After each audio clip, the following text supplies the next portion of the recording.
Alors malheureusement, quand les recettes marchent et quand ça buzz, entre guillemets, c'est souvent un peu parce qu'il y a plein de haters qui Ouais, débarquent, c'est qui vrai, c'est vont vrai. venir te mettre une bonne vague de haine, mais c'est ce qui permet C'est eux qui de... te font connaître, ils le savent C'est pas. ça. Hein. En gros, un peu dans le milieu, on dit Merci aux que... haters. Merci aux haters. Tout le monde me dit « Oh, tu dois avoir des parents qui cuisinent super bien » ou alors tes parents sont dans la restauration. Alors pas du tout. Vraiment, ma maman n'aime pas cuisiner. Ok. Pour elle, c'était un peu toujours une corvée de préparer le repas. Sur le fromage aux artisous, il y a une sorte de croûte et dans cette croûte, il y a plein de petits acariens. Et j'adorais prendre la loupe et j'observais les petits acariens bouger dans la croûte. Bon, là, on est bien en Auvergne. Ouais. On voit, on est chez ta grand-mère. Là,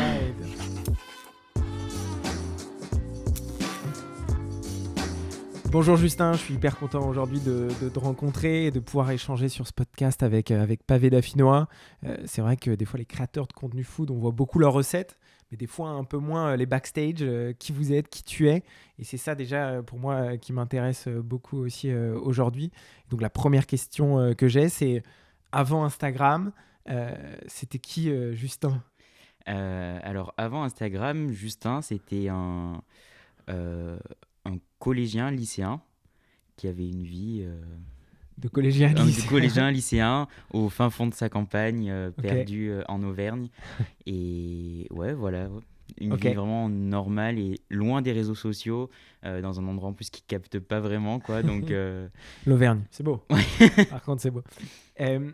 Comment t'es arrivé à Instagram aujourd'hui donc tu vis sur Paris. Mhm. En parallèle de ça, tu as des études. C'est ça, ouais, je suis étudiant en 3e année de chiropraxie. Ok, carrément. Et l'objectif demain, c'est quoi ? C'est de vivre de quoi ? Ah, ça, c'est une bonne question. C'est vrai que quand j'ai commencé Instagram, tu vois, c'était vraiment le plaisir de partager ce que j'aimais faire et donc je partageais. Jamais j'aurais pensé que je pourrais un Tu jour peux en gagner vivre. ma vie avec Ouais. ça.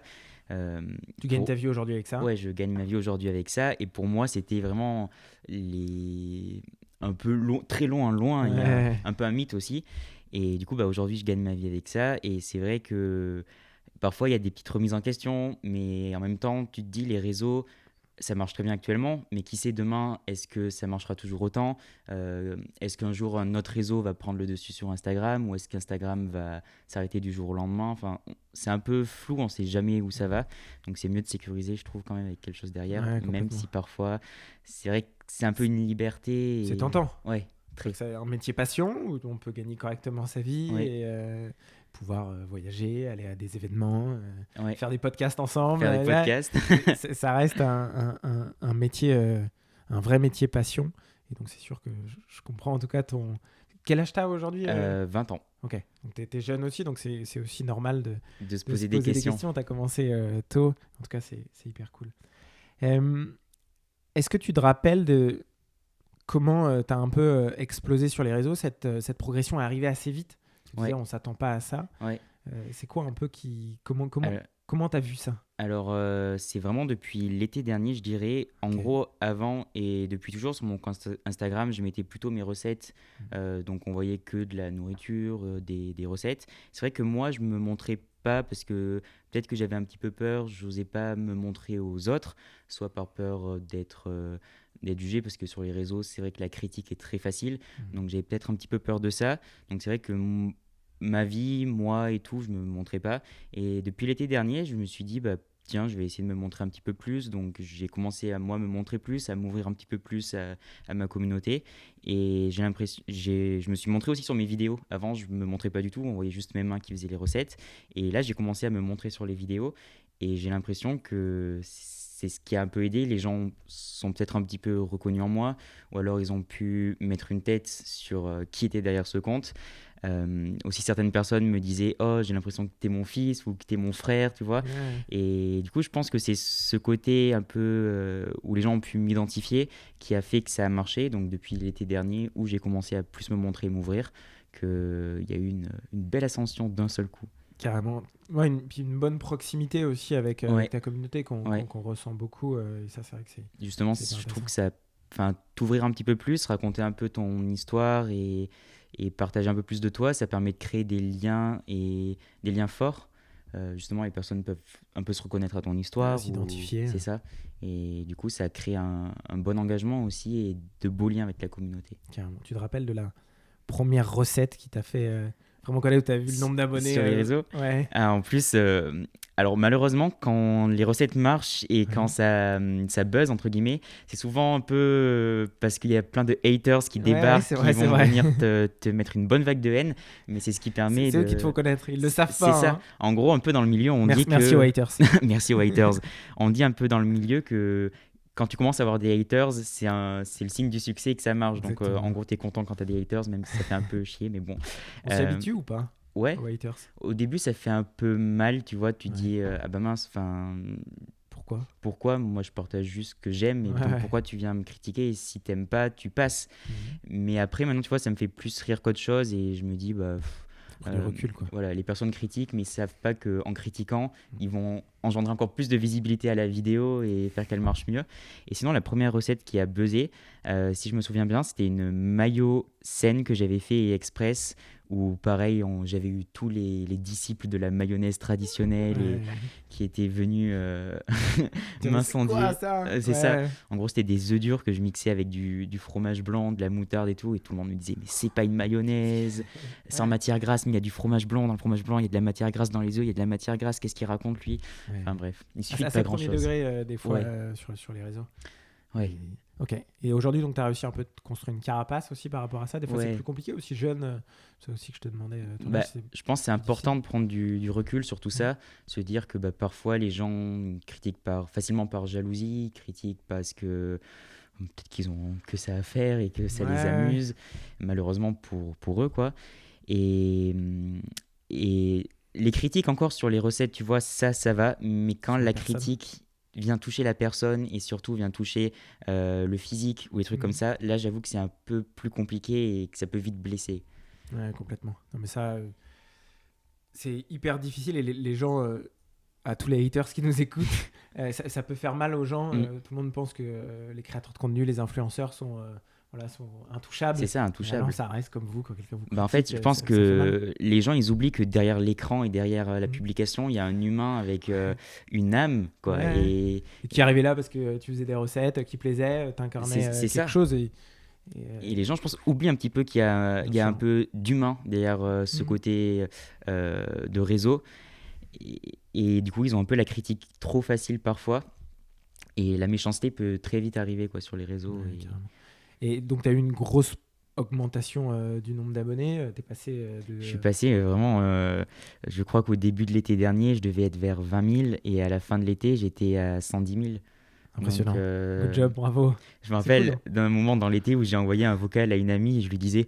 là, il y a 60 000 personnes de plus qu'avant qui me regardent. Je t'avoue, c'est un peu flippant. Ça mettait la pression ? Ah ouais, vraiment. Parce que tu te dis... Waouh, enfin, même pour moi, sur le contenu que je propose, ça mettait davantage la pression parce que je me disais, ok, là, il y a tout ce nombre de personnes, il faut que je sois bien sur ce que je montre, il faut que tout soit bien, que tout soit beau, que moi aussi je sois bien, comment je me montre et tout. Ça me met un peu la pression, tu vois. T'as l'air d'avoir une vraie exigence aussi par rapport à toi. Comment t'apparais. C'est pas toujours évident non plus de se voir en vidéo. Ah, ça, c'est très dur. D'apprendre à se voir, à s'entendre aussi. C'est aussi pas évident. Notre voix dans notre tête est bien plus stylée que celle qu'on entend. Ça, c'est horrible. Celle qu'on va entendre pendant ce podcast. Les voix off, il faut savoir que je pense que je mets largement 1 heure à faire mes voix off et que je recommence, mais vraiment des cinquantaines de fois. Et du coup, pendant plus d'1 heure, je vais écouter en boucle ma voix qui raconte la même chose. Je ne peux plus me voir en photo après et je déteste entendre mes vidéos avec ma voix. Après, je pense que c'est un bon travail aussi sur sa personne de se montrer sur les réseaux. Parce qu'on apprend peut-être aussi à s'aimer, à aimer sa voix, sa personne. Et donc, c'est aussi un... Mais c'est vrai que du coup, autiste a ce côté, comme tu disais, où faut se montrer, donc tu as toujours peur de ce qu'ont pensé les gens, tu te dis il faut toujours que je sois bien, il faut toujours que je sois beau, que je sois présentable, donc tu te mets un peu la pression, surtout que moi je suis hyper perfectionniste et assez dur avec moi, donc tout ce que j'essaye de partager, j'essaye de que ça soit bien et que ce soit propre, quoi, à l'image de... Ça l'est, hein. Pour te rassurer, j'espère. C'est vraiment hyper cool ce que tu fais. Pour parler un peu cuisine, parler un peu de ton histoire, c'était quoi la cuisine en Auvergne?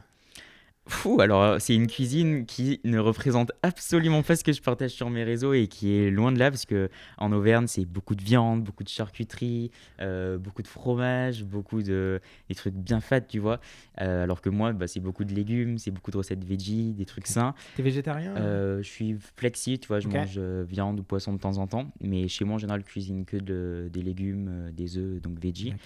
Mais c'est vrai que ouais, on est bien loin de la cuisine auvergnate et que j'ai jamais particulièrement apprécié, tu vois. Ok. Et donc, ton appétence pour la cuisine, elle arrive d'où? Alors ça c'est la question. Tout le monde me dit oh tu dois avoir des parents qui cuisinent super bien ou alors tes parents sont dans la restauration. Alors pas du tout. Vraiment ma maman n'aime pas cuisiner. Ok. Pour elle c'était un peu toujours une corvée de préparer le repas. Qu'est-ce qu'on fait ce soir? Ouais, c'est ça, et du coup, ça allait beaucoup sur de la facilité, des trucs déjà prêts, ou voilà. Mon père ne sait pas vraiment cuisiner. Euh, Tu leur apprends aujourd'hui ou pas? ouais, j'essaye. Et du coup, ça vient pas du tout d'eux. On va dire que j'ai toujours eu un peu une appétence pour la cuisine, j'ai toujours aimé ça, tout ce qui est un peu manuel. Mais la vraie histoire derrière tout ça, c'est qu'il y a 4 5 ans, j'ai souffert de troubles du comportement alimentaire Ok. qui m'ont forcé un petit peu à m'intéresser à la nutrition. Puis bon, quand tu as des troubles du comportement alimentaire, t'es focus cuisine, t'es focus tout ça, donc je cuisinais. Mais le vrai truc qui m'a amené à cuisiner, c'est quand j'ai commencé un peu la phase de guérison.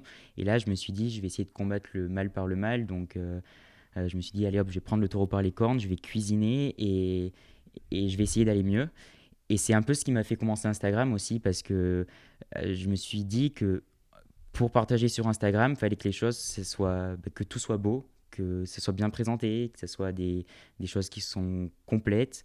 Donc ça me forçait un petit peu à faire de belles choses, à me donner envie aux autres, mais à me donner envie à moi À toi, aussi. ouais. Donc ça m'a beaucoup aidé en fait dans ma guérison. J'avais écrit un petit poème aussi il n'y a pas longtemps que j'avais partagé sur mes réseaux qui raconte tout ça. Euh, Tu t'es ouvert aussi là-dessus, peut-être pour ouais, aider d'autres personnes aussi qui ouais. ont perdu cette notion de plaisir Mm. qu'on essaie tous de défendre aussi chacun à notre niveau, quoi. Ben, inconsciemment, ouais, tu vois, je voulais pas forcément en parler au début parce que c'est vrai que c'est pas un sujet facile C'est pour moi personnel aussi, des d'aborder, fois, c'est c'est pas personnel. évident. Et bah, toujours pareil, peur du jugement, de la critique. Et un peu, je sais plus comment je suis arrivé à en parler, mais du coup, beaucoup de personnes après se sont identifiées à moi et ça m'a même rendu un peu triste de voir à quel point il y avait autant de personnes qui étaient touchées par ce que j'avais vécu.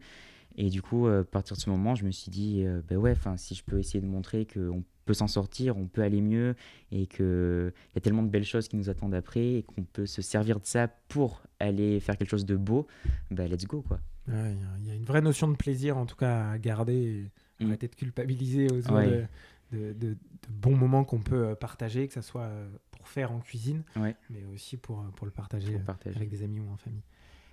Est-ce que tu t'es mis à la cuisine? Tu dis que tu as une appétence un peu manuelle, mais manuel ne veut pas dire forcément Cuisine. cuisine. Euh, Comment tu as appréhendé cet élément? Comment tu as appris à cuisiner concrètement? Alors vraiment, tout seul. Je pense que c'est un peu comme tout, tu vois, en pratiquant. Euh, J'ai testé plein de choses, j'ai testé plein de types d'alimentations différentes aussi, tu vois, du vegan, du sans gluten, du paléo, du keto. Ça m'a permis un peu de découvrir de nouveaux ingrédients, de nouvelles saveurs, de nouvelles associations, de nouvelles façons de cuisiner. Et un petit peu de tout ça, je suis aussi un grand curieux et donc j'adore regarder et apprendre. Et du coup, ouais, je pense que cette curiosité, puis le fait de tous les jours cuisiner, quoi, au bout d'un moment, Ouais, ça rentre. ça rentre, ouais, tu vois. Ouais, un peu de travail. Mm. Il faut juste trouver la notion de plaisir derrière Ouais, ça pour réussir à le faire sur du long terme, quoi. ouais. Une, une petite astuce ou des conseils pour des personnes qui nous écoutent, qui aiment la cuisine mais qui passent pas encore le cap. Des petites astuces, des éléments sur lesquels tu connaissais pas il y a Ouais. 2-3 ans de ça et aujourd'hui que tu appliques dans tes recettes. Bah alors déjà, je dirais pas se prendre la tête. Enfin, je pense qu'il y a un truc qui peut vite freiner quand on cuisine, se prendre la tête, se dire oh là là, enfin, c'est long, c'est chiant. Non, au contraire, ça doit plus rester du plaisir. Pas commencer tout de suite par des recettes qui te demandent 3 heures, mais commencer par des trucs tout simples. Aussi, un truc qui peut beaucoup aider, c'est, je sais pas, moi, tu te fais une grosse fournée de légumes rôtis, comme ça, t'en as un peu pour toute la semaine. Après, tu composes tes bols, tout ça. Ça peut beaucoup aider. Euh, Pas se comparer aux autres. Voir ce que eux font sur les réseaux et se dire oh ouais mais ça a l'air beau mais moi j'aurais jamais ça. Ouais mais c'est pas le but, c'est Ouais. que ça te plaise au goût. Puis c'est normal, au début, on peut pas arriver au Ouais, même niveau que des personnes qui le font depuis peut-être 10 ans. c'est ça. Puis sur Instagram tu veux toujours que les trucs soient beaux donc tu présentes bien, mais dans la vraie vie moi quand je me fais les trucs hors caméra ça ressemble jamais à ce que je monte sur les Ouais, réseaux, bien tu vois. sûr, bien sûr. Je m'applique, mais faut pas se dire faut que ce Surtout soit que ça beau. soit bon. C'est ça l'important, que ça soit C'est bon. vrai que ça nous fasse plaisir. Et après dans les astuces, ouais, je dirais euh, les épices, hyper important, je trouve, T'en pour as une favorite? la cannelle. Ok. La cannelle. Et puis récemment, enfin moi je suis un grand amoureux de la cuisine méditerranéenne. Ouais. Donc je dirais le za'atar et le Ok. sumac. Ok. Je trouve ça sublime tout. Ouais, c'est en tout cas des bonnes astuces ou des bonnes épices en tout cas. Ouais. Est-ce que tu as un plat signature ou un plat que tes amis te réclament? Oh. Le granola, je dirais. Ok. C'est vrai que ça c'est... T'as des amis Elsie? Ouais. Non, mais je les force parce que c'est vrai que j'adore faire du granola. Je dois m'en faire 2 voire Ok. 3 fois par semaine parfois. Ok, trop cool. Et dès que j'ai envie d'offrir un petit cadeau à quelqu'un ou d'offrir un truc à manger, bah, je fais une fournée de granola et j'offre des petits paquets de granola. Trop bien. Donc je pense que je dirais ça. Et t'as une petite idée de recette avec que tu fais En général, je change tout le temps, Ok. mais j'ai toujours ma Suivant la même recette saison. de base. Ouais. Et c'est Ok. juste qu'après, je décline un peu les C'est quoi ta recette de base? flocons d'avoine, Ok. graines oléagineux pour lier sirop d'érable et une purée d'oléagineux que je décline selon le goût que je veux apporter. Ok. Une bonne dose de fleur de sel, c'est Ok. le petit truc en plus. Exhausteur? Ouais. Et voilà, après les petits trucs en plus selon le goût que Ouais. je veux amener. Ok, top. Une petite question aussi qu'on a, c'est un repas après soirée. Alors, je sors pas beaucoup, moi, donc j'avoue, j'ai T'es simple, c'est bien. le repas gueule de bois, je ne connais pas. Mais je pense que sinon, ça serait avocado toast et œufs brouillés. Ok. Très clean. Toujours mieux que mes pâtes ketchup. Les gens vont se dire, mais c'est qui lui? Non, non, mais en tout cas, hyper cool. On est aujourd'hui avec Pavé d'Affinois, une marque de fromage. Et donc, ça m'amène à échanger ensemble sur c'est quoi aujourd'hui ton souvenir de ton premier fromage. Ta première fois avec un fromage, c'était comment? Je pense que enfin là, le truc qui me revient tout de suite, le fromage dans mon enfance, c'était le fromage aux artisous de chez moi que je mangeais chez ma mamie. Et j'ai toujours ce souvenir où elle allait l'acheter le vendredi au marché. Et quand on était chez elle, elle nous coupait des morceaux du fromage. Et en gros, sur le fromage aux artisous, il y a une sorte de croûte. Et dans cette croûte, il y a plein de petits acariens, si je dis pas de bêtises, des petites bêtes qui se promènent microscopiques. Et j'ai ce souvenir où ma mamie, elle avait une loupe dans un tiroir et j'adorais prendre la loupe et j'observais les petits acariens bouger dans la croûte. Et ma mamie nous disait que quand on mangeait le fromage avec la croûte, ça nous donnait le bout du nez tout rose, tout rouge. Et du coup, on mangeait ça et Trop marrant. le fromage était bon. Et du coup, on rigolait tout le temps de ces petites bêtes qui se promenaient. C'est vrai là, on est bien en Auvergne. Ouais. On voit, on est chez ta grand-mère là, et dans ce fromage très local en Ouais. plus. Donc, ça défend aussi des valeurs qui nous sont chères. Donc, c'est vraiment top. Sur toujours cet univers du fromage, est-ce que tu as des associations des fois un peu douteuses sur le fromage ou des associations que tu aimes bien? Moi, j'aime beaucoup le fromage avec de la confiture. Ça, j'aime beaucoup. Et après, j'adore associer le fromage avec quelque chose de sucré, donc que ce soit des fruits, beaucoup de fruits. J'adore faire des salades en mettant fromage et fruits. Je trouve que ça matche trop bien ensemble. Tu aurais une recette là à nous proposer avec un peu de pavé d'affinois si on te disait ça? Ouais, je pense que ça irait bien avec des fraises en plus. En ce moment, tu vois, c'est la saison. Carrément. Et ouais, je vois bien ça avec des fraises. Tu vois, une petite tartine avec un bon pain aux céréales, un peu de pavé d'affinois, quelques fraises sur le dessus, des petites pistaches. Je pense que ça peut matcher bien. Ça peut bien marcher, ouais. En Ouais. tout cas, on testera ça, on testera ça. C'est la saison. Un petit quiz pour Allez, savoir si tu as bien révisé. Je t'avais pas prévenu en plus. il fallait me le dire. Est-ce que tu sais dans quelle région se situe la production de pavé d'affinois? Bah, du coup, je dirais le Dauphiné.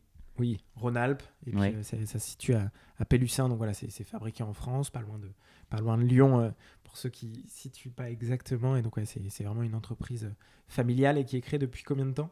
Ou depuis quelle année? Est-ce que c'est marqué? Sur la boîte, Faudra dire aux équipes marketing, sinon si c'est pas marqué. bah, Je j'avais... suis pas sûr. Ah, 1981. C'est bien marqué. Exactement, 1980. Il y a de la triche de côté. Les autres n'ont pas eu ce Est-ce réflexe-là. que c'est de la triche ou est-ce que c'est de la... Non, la vie, c'est de la triche. Donc, t'as eu raison de le faire. Est-ce que tu pourrais nous dire, à 3 près, combien il y a de références chez Pavé d'Affinois? Combien de fromages différents? Exactement. Ouais, je dirais 6. Une dizaine. Plus? Une quinzaine? Non. Une vingtaine? Exactement, ouais. Waouh, ok. Ouais. Je pense que les gens Identifier les Identifier au classiques, pavé l'original, d'Affinois, ou c'est même ça. l'extra gourmand, Ouais. qui est hyper fondant. Mais c'est vrai qu'il y a plein de variétés Ok. qu'on va pouvoir tester. Il faut que tu réussisses à trouver les goûts. Ok. Vas-y, go, tu prends le plateau et n'hésite pas. Alors, du coup, Vas-y. c'est C4, c'est ça? Exactement. Ok. Tu peux faire de la ASMR pour Antoine. Celui-ci, je dirais truffe. Exactement. C'est la truffe. Super bon, celui-ci. Ouais. Il est bien, c'est ce qu'on se dit souvent, c'est que comparé à d'autres fromages, au moins la truffe, il y en a vraiment Il y dedans. en a vraiment, on Ouais. la sent, mais en même temps, elle est pas forte à prendre tout le goût. Et Ça peut être le problème des fois de la truffe, C'est des fois, ça. on le met dans un plat, ça Ouais. prend. là, il y a bien le côté crémeux et doux, et le côté un peu chic et gourmand qu'apporte la truffe. Exactement. Ensuite, celui-ci.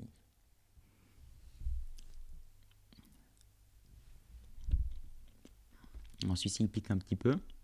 Vu qu'il y a des morceaux, j'aurais dit piment, Yes. ouais, Et et poivron. exactement. Ah. Good job. Ensuite, il y a celui-ci. Ouais, vas-y. Ok. Celui-là, je pense que ça va être simple. Si simple ou pas? Ail et fines herbes. Exactement, bravo. T'es pas loin du sans faute, hein. Et Franchement. il reste plus que celui-ci. Exactement. Je pense que enfin, il n'y a pas vraiment de goût particulier. Lui, c'est une façon, non? Oui. C'est un type de fromage. Ouais, c'est façon bleue. Exactement, c'est ça. Bravo. Sans faute. Ouais. Pour l'instant, t'étais le meilleur. On peut applaudir. Yes, good job. On va passer un nouveau jeu, Ok. match, un peu comme sur Tinder, Ok. mais avec des recettes. Et l'objectif, c'est que tu puisses un peu nous dire, voilà, est-ce que tu matches avec ça? Si tu vois des twists, toujours dans cette notion de donner des astuces, tout ça, hésite pas. Premier, c'est la focaccia. Ok. Ouais. T'es Je pas ma- obligé de matcher, hein. Tu peux nous dire... Non, je match. Ça a l'air bon. Carrément, top. Une Ensuite, petite tartine de bleu. ça, je passe. Très bien. Fromage et fleurs. Ça, c'est. Je pense que j'aime bien quand c'est un peu plus raffiné, un peu plus pimpé ou cuisiné. Ok, Donc là, c'est joli, mais je passe. très bien. Mac and cheese. Je passe. Très bien. Pas fan des mac and cheese? Non.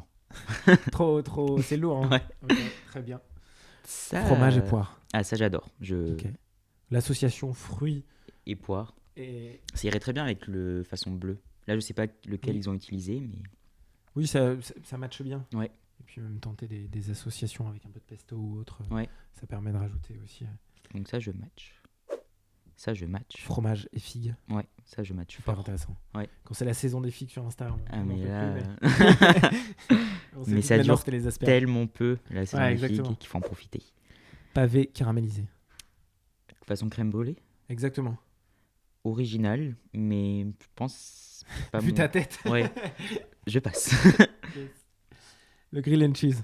Ça, si, ça, je. T'aurais une idée de recette de grill and cheese que t'aimerais Ouais, avec celui à la truffe, ça peut être. Ou celui même au poivron. Oui. Genre des petits légumes rôtis, du pesto et le pavé dauphinois piment poivron, ça peut être pas mal. Carrément, à tester. Hop. Donc là, c'est un citron farci. En gros, c'est une petite salade dans, Ouais. dans un Il y a citron. des, Il y a un peu de concombre. il y a des fruits de mer, non? Je crois pas qu'il y ait de fruits de mer. Non, je Ok. regarde la prod, mais il n'y a pas de fruits de mer. C'est vraiment une salade. Et l'avantage du citron, c'est que ça amène aussi le côté agrume et un tout Ouais. petit peu d'amertume qu'on peut après venir pimper avec différents fromages à l'intérieur. Et tout ce que tu veux, comme une salade, quoi. C'est plus un récipient original. Là où on le voit des fois beaucoup en pâtisserie, en mode citron givré, là, l'objectif, c'était aussi de pimper la chose. Ouais, ça, je match. Top. Leg muffin. Je match. Top. Fromage confiture, ça, tu nous as déjà dit. Ouais, je match. Carrément. Et enfin, fromage et miel. Ça, je match aussi. Top, trop bien. Quelques matchs, quelques 10 matchs, c'est pas comment dire. En tout cas, hyper cool, merci pour ton retour. Une petite dernière question, on a déjà pas mal échangé ensemble. Si tu avais un top 3 créateurs de contenu food ou non à nous partager, ça serait qui ? J'ai le droit de regarder mon téléphone ? Carrément, vas-y. Ok. T'as le droit au cheat code. Alors, pour le coup, c'est pas beaucoup des Français. Je suis plus fan des comptes américains. Un de mes comptes préférés, ça serait Olivia Noceda. Elle fait pas mal de recettes très sympas, des trucs qui sont sains mais qui peuvent être gourmands. Et aussi, elle a une très bonne vibes, beaucoup de wellness et un bon mindset. Ensuite, j'aime beaucoup aussi le compte de Marvin Brooks. Pareil, c'est un Américain et j'aime beaucoup la vibes de ses vidéos. C'est des What I Eat in a Day, tout ça. Très inspirant. Qu'est-ce qui t'inspire le plus chez ces créateurs de contenu ? C'est bien aussi d'avoir le retour de créateurs de contenu qui tu peux inspirer certaines personnes. Qu'est-ce que tu vas rechercher chez eux, même dans cet univers de cuisine où des fois, le problème des réseaux, c'est qu'on a l'impression des fois de voir la même chose. Comment on continue d'innover, de créer Justement, eux, je trouve qu'ils ont tous un truc particulier. Ils ont vraiment un peu leur touche qui est propre. Et ils ont un très beau style de vidéo, un très beau style de discours. Et j'aime beaucoup ça chez eux, je les trouve très inspirants. Et donc moi, je trouve que c'est important quand même que les personnes que tu suis, ce soient des personnes qui t'inspirent et que tu aimes regarder le contenu. Carrément. Donc récemment, j'ai fait un gros tri dans les personnes que je suivais parce que justement, je voulais garder que des personnes qui sont inspirantes. Et voilà. Et donc ouais, je trouve que c'est ça le plus important, des personnes inspirantes et qui te font te sentir bien. Ok, top. Une petite recette que tu as spotée là dernièrement ou pas ? Alors, la dernière chose que j'ai enregistrée, c'était une recette avec des asperges. C'est la saison. Ouais.